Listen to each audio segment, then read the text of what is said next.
I'm Nancy Mitchell, and this is how my dream house became the centerpiece of the biggest family drama I've ever experienced. My husband Tom and I worked our butts off for years to afford our home. We're both corporate lawyers, not the fancy type you see in movies, but the kind that spend countless hours reviewing contracts and dealing with paperwork. It's not glamorous, but it pays well, and we had a clear goal in mind: our perfect house. "What do you think about this one?" Tom asked me one evening, showing me yet another listing on his laptop. We were sitting in our tiny apartment, surrounded by takeout containers and case files. I leaned in to look. Wait, this might be it.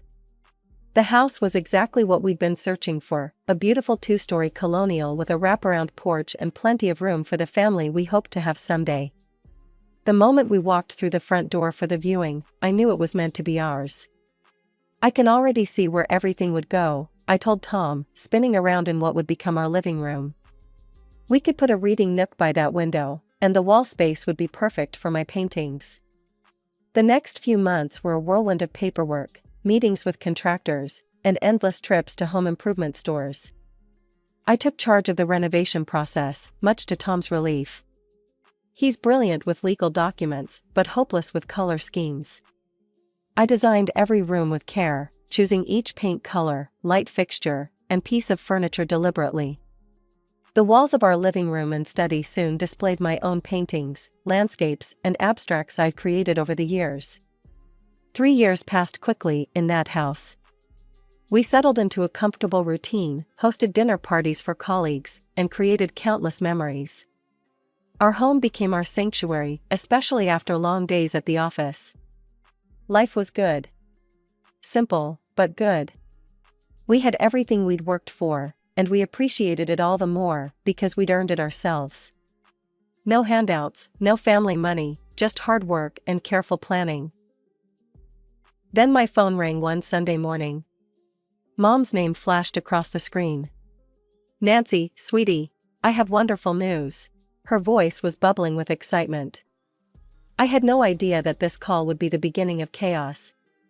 No idea that my sister Sarah's engagement would somehow turn my carefully crafted life upside down. But that's the thing about family, they have a way of complicating even the simplest things. "Can we talk about something important?" Mom asked, her voice taking on that tone she uses when she wants something. "It's about Sarah's engagement." "Nancy, honey," Mom continued, her voice getting that sugary sweet tone she uses when she wants something. "Sarah's fiancé, well, his family is quite well off."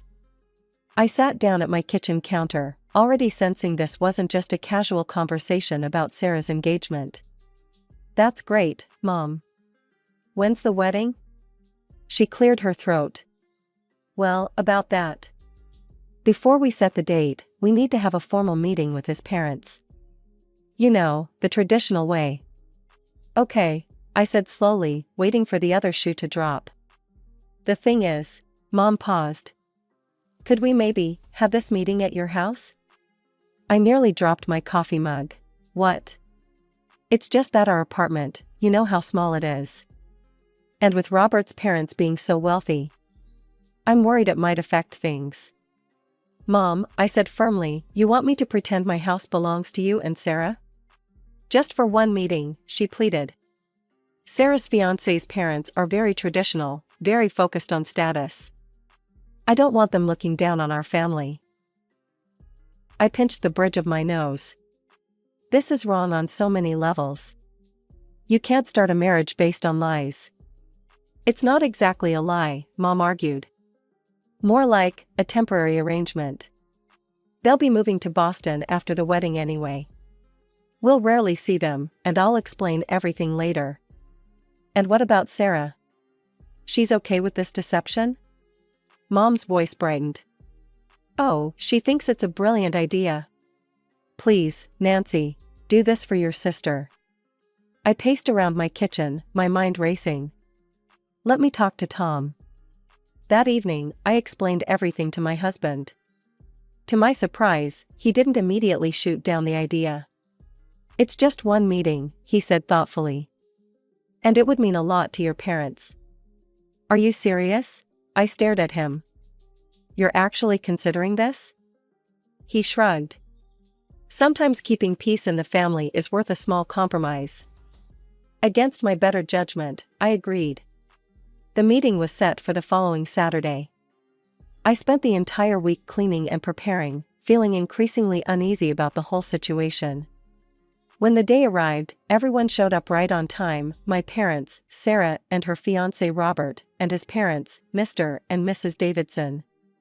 They were exactly as Mom had described: wealthy, well-mannered, and clearly used to the finer things in life. "What a lovely home," Mrs. Davidson commented, admiring our living room. Before I could respond, Sarah jumped in. "Thank you. I've always believed in creating a warm, welcoming space." I nearly choked on my wine. But that was just the beginning. As we gave them a tour, Sarah played the perfect hostess, discussing her decorating choices and future renovation plans. Then came the moment that made my blood boil. "And this is my sister Nancy and her husband Tom," Sarah said casually, gesturing toward us. "They'd been staying with us for a while. You know how hard it is for young couples just starting out." I felt Tom's hand squeeze my arm, warning me to stay quiet. But watching my sister stand there, playing lady of the manor while describing us as charity cases she'd taken in out of the kindness of her heart, it took every ounce of self-control not to speak up. The dinner was going surprisingly well, despite my growing discomfort with Sarah's performance as lady of the house. Tom kept shooting me sympathetic glances across the table as we finished our dessert. I thought we were almost in the clear when Sarah suddenly sat up straighter, her eyes sparkling with what I recognized as her brilliant idea. "Look. You know," she announced, setting down her wine glass with a flourish, "instead of renting some impersonal venue, we should have the wedding right here." I inhaled sharply, my fork clattering against my plate. My eyes shot to Mom, who was making frantic "stay quiet" gestures while trying to maintain her smile. "Actually," I managed to say, keeping my voice steady, "I don't think that's the best idea. The layout isn't really suited for a wedding reception. The cleanup alone would be." "Oh, don't be silly," Sarah cut me off with a wave of her hand. "It won't be that many people. Just family and close friends."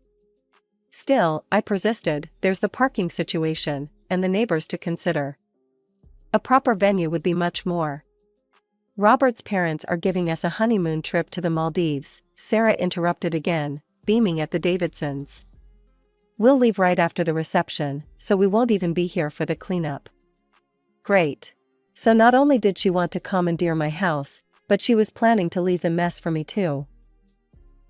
Mrs. Davidson looked around appreciatively. "It really is a beautiful space for a wedding. So much character. And it would save quite a bit on venue costs," Sarah added, giving Robert's parents her most winning smile. "We could put that money toward other aspects of the celebration." I watched in horror as the Davidsons nodded approvingly. My house was being volunteered for a wedding venue, and I couldn't even object without exposing the whole charade. Then Mrs. Davidson noticed one of my landscape paintings above the fireplace. "Oh, what a gorgeous piece. The light is captured so beautifully. Who's the artist?" Before I could open my mouth, Sarah jumped in. "Actually, I painted that. I've been painting since I was little." I felt the blood drain from my face. That painting had taken me months to complete. It was from our trip to Maine last summer, a sunrise over the coast that I'd worked on meticulously to get just right. "You're so talented," Mrs. Davidson exclaimed. "Would you consider painting something for me? Perhaps a seascape? I've always loved ocean views." "Of course," Sarah agreed enthusiastically. "Consider it my wedding gift to you. I'll have it ready before the big day." I gripped my napkin under the table so hard my knuckles turned white. Tom's hand found my knee and squeezed it gently, but even his touch couldn't calm the rage building inside me. "Have you completely lost your mind?" I exploded as soon as the Davidsons' car pulled away. "A wedding? In my house? And now you're claiming my paintings are yours?" Sarah's bottom lip trembled in that practiced way she's perfected since childhood.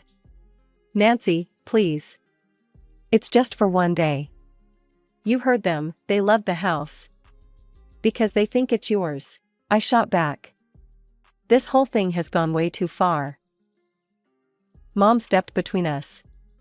Nancy, sweetie, try to understand. We can't afford to rent a proper venue, but we've already promised the Davidsons we'd contribute to the wedding. That's not my problem. I turned to Dad, hoping for support, but he just stood there looking uncomfortable. Please, Nancy, Sarah begged. It'll only be a few hours. Just family and close friends, I promise. Maybe 50 people, tops. I shook my head firmly. No, absolutely not. That's when Sarah changed tactics, turning to Tom with her best puppy dog eyes. Tom, you understand, don't you? You've always been like a brother to me. I watched in disbelief as my husband's resolve crumbled. Well, he said hesitantly, maybe it wouldn't be so bad. Just one afternoon. Tom, I couldn't believe what I was hearing. I'll make it up to you, he whispered, but the damage was done. Sarah's face lit up with triumph.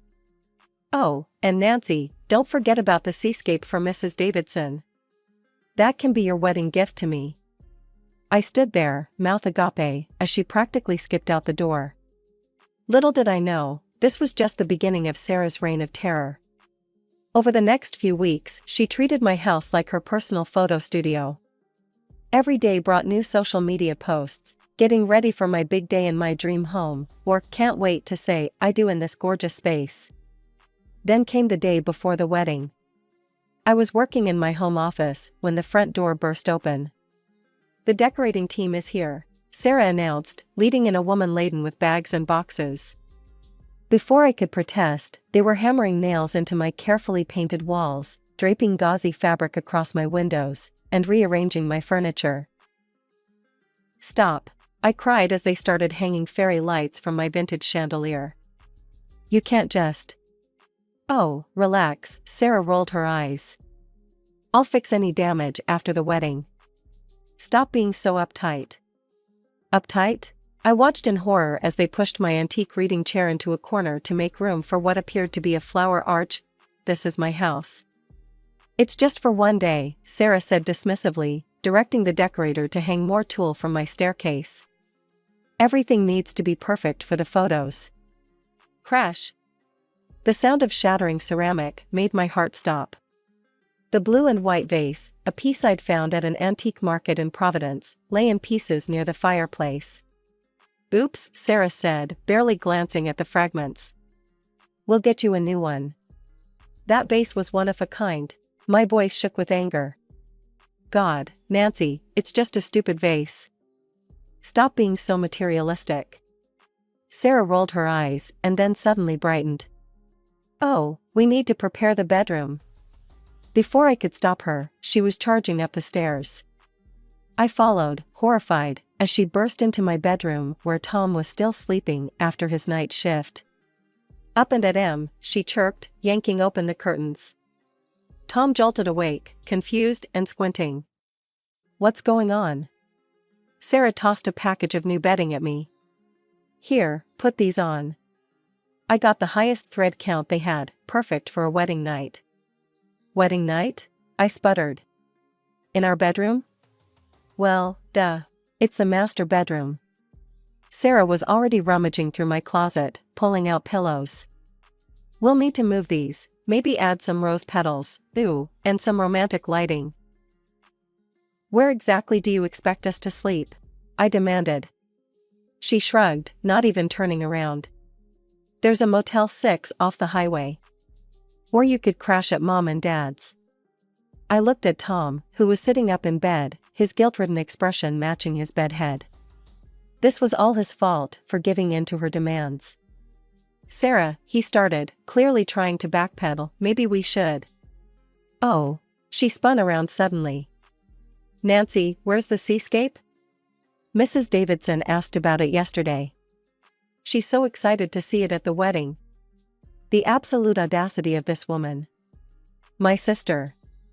Standing in my bedroom, planning to kick us out of our own house, and now demanding artwork I never agreed to create. There is no seascape, I said coldly. And there never will be. Sarah's face froze. What do you mean? I mean I'm not painting anything. In fact, there won't be any wedding here tomorrow. You can't do that. Sarah's voice rose to a shriek. Watch me. This is my house, and I'm done with this charade. Sarah's face turned an alarming shade of red. She yanked her phone from her pocket and stabbed at the screen. Mom, she wailed into the phone. Nancy's ruining everything. She says we can't have the wedding here anymore. Nancy, are you there? Mom's voice crackled through Sarah's phone speaker. What's all this fuss about?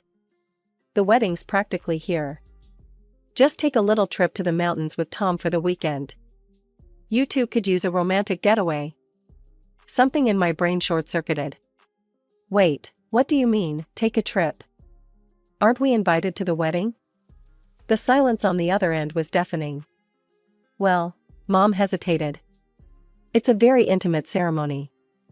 We need to focus on impressing Robert's family, and... Are you telling me, I said slowly, my voice rising, that I'm not even invited to my sister's wedding? A wedding that's happening in my own house? Sarah rolled her eyes dramatically. Don't be so dramatic, Nancy. It's not like you're the most important person there. Robert's aunt is flying in from Switzerland, and his parents' friends are all very influential people. Your sister's right, Mom chimed in through the phone. We need to prioritize the guest list, and well, you understand, don't you? Tom, who had been quietly listening, suddenly stood up. This is absolutely ridiculous. You can't kick us out of our own house and not even invite us to the wedding. I looked at my husband's outraged face, at my entitled sister, at the mess they'd made of my bedroom. And suddenly, something clicked in my mind. A plan started forming. You know what? I said, my voice surprisingly calm. You're right, I'm being silly about all this. Sarah's face lit up with surprise and triumph. Really? Finally, you're being reasonable. Yes, I smiled sweetly. You go ahead and finish decorating. Tom and I will head to the mountains for a romantic weekend. I caught Tom's confused look and gave him a subtle wink. His eyes widened slightly, but he played along. Here, I said, handing Sarah my house keys. Just make sure everything's cleaned up after. Of course, Sarah beamed, pocketing the keys. See? I knew you'd come around eventually. She and the decorator spent another hour putting final touches on their wedding wonderland, while Tom and I quietly packed overnight bags. When they finally left, Sarah was practically skipping with satisfaction. As soon as we got in our car, Tom turned to me. Okay, what are you planning? Because I know that look, and that wasn't surrender back there. I started the engine, a small smile playing on my lips. Just trust me, honey. Sometimes you have to let people think they've won, to teach them a lesson they'll never forget. By this time tomorrow, everyone will understand exactly whose house they'd been taking for granted. As we headed toward the mountains, I couldn't help but feel a little thrill of anticipation. Sarah thought she had won, but she had no idea what was coming. Sometimes being a lawyer has its advantages, especially when it comes to understanding property rights and security systems. The morning sun was streaming through our hotel room window when my phone rang. The security company's number flashed on the screen. Mrs. Mitchell? This is Derek from Home Shield Security. We've detected an entry alarm at your residence. The patrol is en route now. Thank you for letting me know, I replied, unable to suppress my smile. Please keep me updated. Tom looked up from his coffee. It's starting, isn't it? Before I could answer, my phone erupted again. This time it was Mom. Nancy, she screamed into the phone. What is the meaning of this? There are security guards here. The alarm won't stop. You need to call them right now and tell them you gave us permission to be here. Did I? I asked innocently. I don't recall giving anyone permission to use my house today. But you gave Sarah the keys. I gave Sarah keys, yes. That doesn't mean I gave permission for a wedding party to enter my private property. The security company called again while Mom was still spluttering. Mrs. Mitchell, we have a situation here. There's a group of people claiming they have permission to use the house for a wedding. They have keys, but no documentation. We need your confirmation. I absolutely did not give permission for anyone to use my house today, I said firmly. In fact, I'm quite concerned about this unauthorized entry. I could hear the chaos unfolding through the phone, Sarah's hysterical crying, guests murmuring in confusion, and the guard's professional but firm voice requesting everyone to step outside. Then came the moment I'd been waiting for, Mrs. Davidson's voice, sharp with dawning realization. What do you mean this isn't your house? Ma'am, the security guard explained, this property belongs to Nancy and Thomas Mitchell. Without their explicit permission or presence, this gathering constitutes unauthorized entry. Sarah, Robert's voice cut through the commotion, you lied to my family? About owning this house? I can explain, Sarah wailed. Everyone will need to come down to the station to sort this out, another voice announced. Police had arrived. The next few hours were a parade of phone calls. The police confirming my statement that no, I hadn't authorized a wedding in my house. The security company updating me on the situation. And finally, a call from a very subdued mom. Your sister's been released with a warning, she said quietly. But, Robert, he called off the wedding. Said he couldn't marry someone who would build their relationship on lies. His parents are furious. They're calling us social climbers and frauds. I let that sink in for a moment. Well, aren't they right? Actions have consequences. Maybe Sarah'll learn something from this. After hanging up, I turned to Tom, who had been listening to my side of the conversations with growing amazement. You planned this all along, didn't you? He asked. From the moment you handed over those keys? Let's just say I knew exactly what would happen when they tried to enter a house with a state-of-the-art security system they didn't know existed. Tom shook his head, but he was smiling. Remind me never to get on your bad side. Tom and I returned home the next morning to find our house looking like an abandoned theater set. Tulle and fairy lights hung limply from the walls, wilting flowers scattered across the floor, and chairs arranged in neat rows for a ceremony that never happened. We spent the morning restoring our home to its former state, working in comfortable silence. Each decoration we removed felt like reclaiming a piece of our sanctuary. When we finally collapsed onto our couch, now back in its proper place, someone knocked at the door. It was Mom and Dad, looking like they'd aged 10 years overnight. How could you do this to your sister? Mom burst out before I could even invite them in. Do you have any idea how humiliated we all were? How could I? I repeated incredulously. How could you? You tried to steal my house for a wedding I wasn't even invited to. Dad stepped forward, his face stern. We've been talking, and if you don't apologize to your sister and make this right, you can forget about any inheritance. The family cabin, your grandmother's jewelry, all of it will go to Sarah. To their surprise, I laughed. A real, genuine laugh that felt like releasing years of pent-up frustration. Keep it, I said, gesturing around me. Everything in this house, everything Tom and I have, we earned ourselves. We don't need your inheritance, and we definitely don't need your approval of how we defend our home and our dignity. You've always been selfish, Mom spat. Always thinking you're better than everyone else with your fancy job and your big house. No, Mom. I just respect myself enough not to let people walk all over me, even family. Especially family. Then you're no longer part of this family, Dad declared. Don't call us, don't visit. You're no longer our daughter. They turned and stormed out, slamming the door behind them. The sound echoed through the house, but strangely, I felt no pain, only relief. Tom wrapped his arms around me. Are you okay? I leaned into his embrace. I meant what I said. We built this life together, honestly, and through hard work. No deception, no using people, no shortcuts. Sarah might have lost a fiancé, Tom mused, but maybe she gained a valuable lesson. I hope so. You can't build happiness on lies, whether it's a marriage or a family relationship. It all comes crumbling down eventually.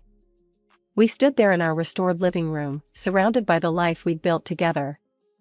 On the walls, my paintings, my real paintings, caught the afternoon light. The furniture was back where it belonged. Everything was in its right place. "You were right, you know," Tom said softly. "The most important thing in a family is mutual respect." I nodded, thinking about the true meaning of family, not the one you're born into, but the one you choose to build, based on love, trust, and respect.